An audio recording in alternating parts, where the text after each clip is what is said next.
I wear rubber boots for multiple reasons. First, they are easy to wash. Second, they are fairly comfortable. Third, they are waterproof, or liquid-proof in my case. Fourth, you can find them at any store, anywhere. Fifth, I've already mentioned it, but it bears repeating, they are easy to wash. And as I look down at the puddle of vomit I'm standing in, and it is my vomit, just to get that out of the way, I am so very glad I am wearing my rubber boots. My gorge rises again, and I squeeze my eyes closed, hoping for the intense nausea to go away. When my stomach settles, I get back to work. By the time I'm finished, I've vomited more than once and nearly passed out twice. You all done spilling your insides all over the outside, you big pussy? Shut up and go away, Dad. This is my thing, and I'll do it my way. Dad doesn't say another word, which is good, because I am not up for his crap tonight. The silence doesn't last long. It never does. You always had a sensitive tummy. Stop babying the little bitch. Ignoring my parents' voices, I do a quick assessment, and yes, I am done puking my guts out. I'm actually feeling good. Not great, but good enough to grab my shovel and scoop up all the dirt with my puke in it. Don't want anyone coming across that. I fill 2 trash bags with the dirt and add them to the pile of bags by my car. Finally finished with my evening's activities, I get the black trash bags loaded into my trunk, double-check the scene to make sure I haven't left anything behind, then do one last look around the place, just to be safe. No red flags that I can see. After wiping down my boots, stowing them in their own trash bag, and switching them out for a pair of Crocs, I get in my car and drive off, leaving the campsite considerably worse than how I found it. What is it they say? Take only pictures, leave only footprints. That's it. Thanks, Mom. Well, I didn't take any pictures because that would be pretty stupid. I'm not a memento guy. Others might be into that sort of stuff, but it's just too much of a risk. And sick as fuck, too. Not that it matters with a psycho freak like you, Buster. Your sickness was there when you were born. Apple didn't far from the tree, did it, Dad? You think this is my fault? You think you got your madness from me? I'm just saying that you had your own demons, too.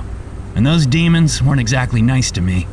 Aw, boo fucking who? The poor baby had a rough childhood. You know what? Let's not do this now, okay? I have work to do. Then get to work. I ain't stopping you. Don't mind him, Buster. You are doing a fine job. Thanks, Mom. Now, what was the other part she said? Oh, right. The footprints. Yeah. So I didn't leave any footprints, because I don't want anyone to be able to match my tread pattern. What I did leave, though, was a lot of blood. Not mine, so no worries on a DNA match. If I'm smart enough not to leave my vomit, then I'm smart enough not to get nicked and leave any blood evidence pointing to me directly. The blood evidence I did leave should let the cops figure out who I found at the campsite. If the campers have their DNA registered anywhere, that is. My driver's side window is rolled down, and the cool night air blows across my face. I breathe deeply, taking in the earthy freshness of the forest. It tastes like all the holidays rolled into one. A bit of Christmas and a touch of Easter, the warm embrace of the 4th of July, and the clever horrors of Halloween. That last part, the clever horrors, is because of me. I sure did terrify those campers. Man, did they scream and scream and scream. Then, with a lot of help from me, they stopped screaming. Axes have a wonderful silencing effect when applied to the proper areas of the human body. Got a screamer on your hands? Aim for the neck. It's really that simple. Thinking of axes and necks gets me thinking of severed heads and geysers of blood. The gorge returns, and I barely keep it in my mouth as it races up my esophagus. I swallow my sick, taking several shallow breaths, just like my therapist taught me, and try to center my mind so I can think of something a little more pleasant. A fucking therapist? Like you weren't enough of a pussy already. I ignore my dad's voice and scroll through my childhood memories. Dad drinking and Mom whoring. You dumb slut. Did you think I wouldn't smell him on you? Do you think I give a shit if you smell them on me or not? At least I'm bringing home some cash. More than I can save for you. Dad beating Mom. You will learn to be faithful, you cunt! Mom beating me. You will learn to listen, you pitiful moron. Dad holding that pistol and Mom holding that knife. What stupid twat brings a knife to a gunfight? What kind of a weak-ass bitch needs a gun? Can't you face me with your fists like a real man? Dad bleeding out on the carpet. The pistol in my hand now after surprising him and taking it from the crazy son of a bitch. You shot me? You fucking shot me! I don't know whether to be pissed off or proud. He didn't last long enough to be either of those. Then there's Mom screaming at me, slashing the knife through the air, keeping me back. Stop pointing that at me! What did I do, huh? I fed you and washed the shit stains out of your underwear. I kept your father from doing his worst. You should be thanking me, you crazy little brat! And the memory of Mom on the floor, bleeding out next to Dad. You'll burn in hell. 2 more gunshots, one for each of them, perfectly placed, dead center in their foreheads. Man, I have always been a great shot. I should get back into firearms instead of axes and machetes. Although, now that I think of it, I ditched firearms because of all the ballistics bullshit. Yeah, that's right. Too traceable and too expensive to replace after every use. Sure, I could switch out firing pins, but it's not exactly like I make brand new firing pin money or anything. Not even close. And what does a firing pin cost these days anyway? With inflation and tariffs, because you know those things are made in China, a firing pin probably costs as much as a brand new firearm. No, axes and machetes are best. A quick acid bath, and they are clean as whistles. A little Murphy's for the wooden handles and a little mineral oil for the blades. Voila, good as new. And yes, I buy machetes with wooden handles, not plastic. If you're trying to get rid of traces of blood, it's best to stick with an organic handle. The acid works its way in there real fine, getting into all the nooks and crannies, making sure not a drippy drop of the old red is left. But with plastic, well, the acid doesn't work as well. It sometimes misses microscopic bits that are tucked up into itty-bitty pockets of plastic. I'd have to use a different acid for the plastic handle, which more than likely would just end up melting the handle, making it necessary to constantly buy new axes and machetes. So, wood handles it is. I drive a mile or so and start to relax a little. My stomach is finally settling down. Just needed to think of the good old days and debate the pros and cons of wood-handled versus plastic-handled implements of violence to get myself right. Coming around a curve, I gasp. Then I get it all under control and try to be super cool. Cop, coming from the opposite direction. Total coincidence, has to be. Did that couple scream and scream and scream? Sure, but we're in the middle of nowhere. And that wasn't even an official campground, just a bunch of random campsites carved into the forest over the years. Unofficial, unsanctioned, unregulated, unwatched. But am I right on that last one? Are they unwatched? Maybe the sheriff's office is cracking down on illegal camping, considering how many people visit this area each year. They could bring in a good deal of cash, all depending on how high they set the fines, of course. Stop thinking about fines and start thinking about why a sheriff's deputy would be out here this late at night if he didn't have a reason. You assume it's a man driving that cruiser. Yeah, I assume it's a man, because no self-respecting sheriff's office is gonna hire some dumb broad to handle law enforcement. There are plenty of women police officers, you know. Oh, I know. Who else will make the coffee and go for donuts? That's about all they're good for. You are a pig. Look who's talking. Have you seen your ass? Fucking oinker is what you are. Can you two please stop? I need to think. You aren't making it easy for me to do that. Miracle of miracles. They shut up so I can focus on the cop. Shit. Not good, not good. I should have been long gone from here by the time anything was discovered. Ideally, it would have been days before the campers were reported missing, giving me one hell of a time cushion. But if the cop is going to that campsite right now and discover all that blood, I'm screwed. This county is too big. They'll have one of those thingies called out on me. What is it? A bolo. Be on the lookout. That's what bolo is. You don't have to spell it out, you dumb coos. Except that I do, because there ain't no T in bolo where there should be. So it's not as obvious as you may think, asshole. That really bugs the shit out of me too. Oh, and what should they call it? Botlo? Seriously? That's just stupid. No, what's stupid is the fact that a cop is about to ruin my great evening. I busted my ass tonight. Yes, Buster, you did. But hard work isn't everything. You gotta actually execute. That's what I did. I executed the shit out of those campers. We all have a good laugh over that. Then I make a decision. I yank the wheel hard, and with the tires squealing, I get my car turned back toward the campsite. Pressing down on the gas, I try to catch up to the cop. I need the guy in my line of sight. I need to see which turn he takes. If he goes right, then I'm screwed and will have to improvise.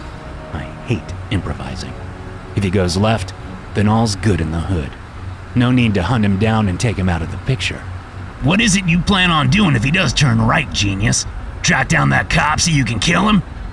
Probably a good idea before he discovers the scene of my weekend fun time.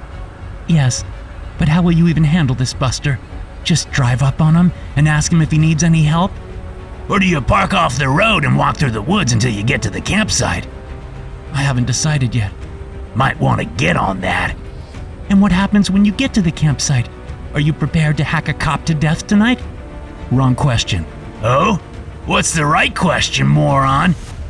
Do I use the axe or the machete? We have another nice laugh over that one.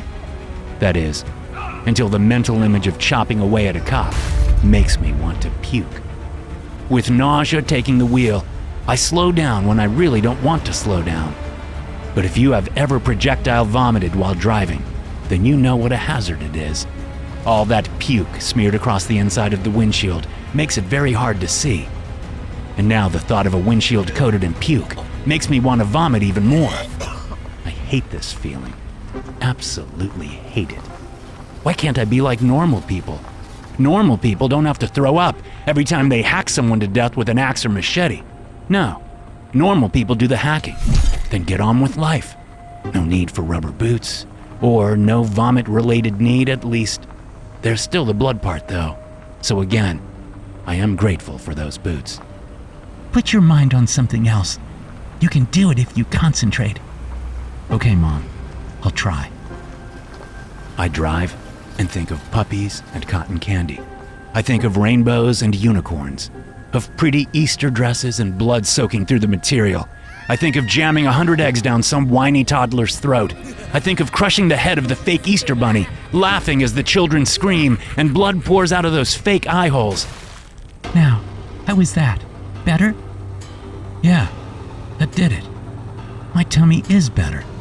Thanks, Mom. I press the gas down again and race up over a small rise in the road just in time to see the cop turn into the forest. It's a right turn, and it's onto the dirt road I just left, only about 20 minutes earlier. Shit. Yeah, that sucks for you, kid. Leave Buster alone and let him think. Like thinking has done any good so far. Stop coddling him. Okay, decision time. Do I follow or park and cut through the woods? Before I can make my decision, a loud bang almost makes me piss myself. The wheel jerks, then pulls right. I'm stunned for a moment, then hear the thwump, thwump, thwump of the flat tire. Crap! This is not cool. Not cool at all. I just got 4 new tires last month. I will be calling that tire shop and giving them a piece of my mind on Monday morning, that's for sure. Or taking a piece of their minds with a tire iron if they don't make things right. No tire irons, Dad. I'm not killing the folks in the tire shop just because they sold me a bum tire. I have my limits. Pussy. I get the car pulled over onto the side of the road and sit there for a few seconds, thinking. Things have taken a turn, that's for sure. All right, I now have a third option to ponder, which is whether I fix my flat before or after I go and kill a nosy cop. It's not a hard choice, considering I need a working vehicle just in case I have to make a quick getaway. That, and I have 2 bodies worth of parts stuffed into black plastic trash bags in my trunk. Probably don't want to be stranded on the side of the road with all of that hanging out back there. You got a bigger problem, dipshit. And what's that, Dad? I'll let you figure it out. Just tell him. You just shut the fuck up! They continue arguing while the problem dawns on me. Ah, shit! The spare tire is under all of those trash bags, like way under. I can't just take out 1 or 2 bags. Nope, they all have to come out. Shit! I shut off the engine and hop out. I can just make out the cops' taillights through the trees, but after a couple of seconds, they are lost from sight, swallowed by the darkness of the forest. Okay, how long does it take to change a flat tire? I've only done it once, and that was when I was in college and really high on some strong weed. My memories of the night aren't exactly intact. Did it take me 5 minutes? 10 minutes? 15? How long do I have to change this tire? Then get from here to the campsite so I can stop a cop dead in his tracks? Jesus, what if I don't get the tire changed in time and he comes back? Shit! Now you're getting it, Buster. Put some hustle in it, or you are toast. I stop wasting time worrying and pop the trunk. I'm back there and hauling out trash bags so fast that I don't even flinch when some blood splatters against my bare hands. But the gorge makes its presence known when one of the bags slips from my now blood-slick hands and tumbles to the ground, splitting wide open against a sharp rock. Damn it! These bags are supposed to be 3 millimeters thick. I specifically made a trip to the hardware store so that I didn't have to settle for the thinner bags they have at the supermarket. Product quality these days has gone downhill. Those thinner bags at the supermarket are actually more expensive, you know. I know that, Mom. That's why I went to the hardware store. Aren't you fucking listening to me? There is no need to talk to me that way. Ah, shut the fuck up, woman. I'm not sure if that last voice is mine or Dad's. Pissed off and not caring who said what, I reached down and grabbed the split bag, quickly realizing that the fault didn't lie in the bag's manufacturer, but in my own deficiencies with tying a proper goddamn knot. Knots have never been my strong suit. Now, I can tie a knot. Do you remember the time I tied you to a kitchen chair and made you watch as I burned Mom with that knife? You know what's funny about that knife? No one asked you, woman. That knife was the knife I held that night you killed us, Buster. How is that funny? We only had 3 knives in the whole damn house. Do you think we fucking had 4 knives, money? That's like me not having brand new firing pin money. Stay out of this. This is between me and your mother. Maybe if you went into the knot tying business, we could have afforded all kinds of knives. You did have a gift with knots. Not that the boy got any of that gift. No pun intended. What fucking pun? You said not that the boy got any of the gift. Get it? Not and not. Oh shit, yeah. That's a good one. They banter and laugh it up while I stand on the side of the road with my Crocs soaked through with blood and, yup, that's shit. I have shit on and in my Crocs. The night just keeps getting better and better. Once I finally have all the bags out of the trunk and piled next to the back bumper, I lean in and immediately lean back out. My trunk does not smell so great. After a few cleansing breaths, I fill my lungs and hold it all in. Then lean back inside the trunk. The spare tire is at the very bottom, and I can see blood pooled in the crevices around its frame. Man, I did not do a good job containing things tonight. I have got to start preparing more and keeping my head straight while I work. I think I've let the enjoyment of the hacking and slashing and killing and chopping and bagging get in the way of the real, boring work that has to be done if I'm going to continue my lifestyle. Of course, Having my parents living rent-free in my mind doesn't help things much either. I make a mental note to be more disciplined with my own actions and with my parents from here on out. A sloppy attitude leads to sloppy work, which leads to a sloppy life. You sure can't afford a sloppy life, now can you, Buster? Sure can. I manage to unscrew the bolt holding the spare tire inside my trunk. It's a tight fit, so I really have to put my all into it to get the tire out. A pain radiates up from my lower back, and I curse the night, knowing I'll be alternating cold and hot on it when I get home. How many times have I had to tell both of you to lift with your legs and not with your back? Enough times that I wanted to shoot you. Yet you never did. No, I did. I shot you both. Now, can you shut up and let me change this tire? Or what? You'll tattle on us to your therapist like the big pussy you are? Are you kidding? I haven't told my therapist about you two. You haven't? Why ever not? For obvious reasons. Such as? Do I really need to say it? Isn't that the point of therapy? Saying things out loud? The point of therapy is to waste a bunch of frickin' time, just like the idiot is doing now. Forget your stupid back and change the damn tire, you fool! They keep on like that in the background while I get the jack out and position it under the jack point on the side of my car. Mindful of my back, I crank the jack until the flat tire is about 4 inches from the ground. Then I get the tire iron and loosen the nuts. You're supposed to do that before you jack the car up, dumbass! Excuse me for not being a tire-changing expert. You ain't an expert in anything except for fucking up! Fuck you, old man! I've killed 14 people and not been caught yet. Yet. The word is yet. And with how you will fall apart, puking your guts out at the sight of blood and gore, it's only a matter of time before a weak pussy like you gets caught.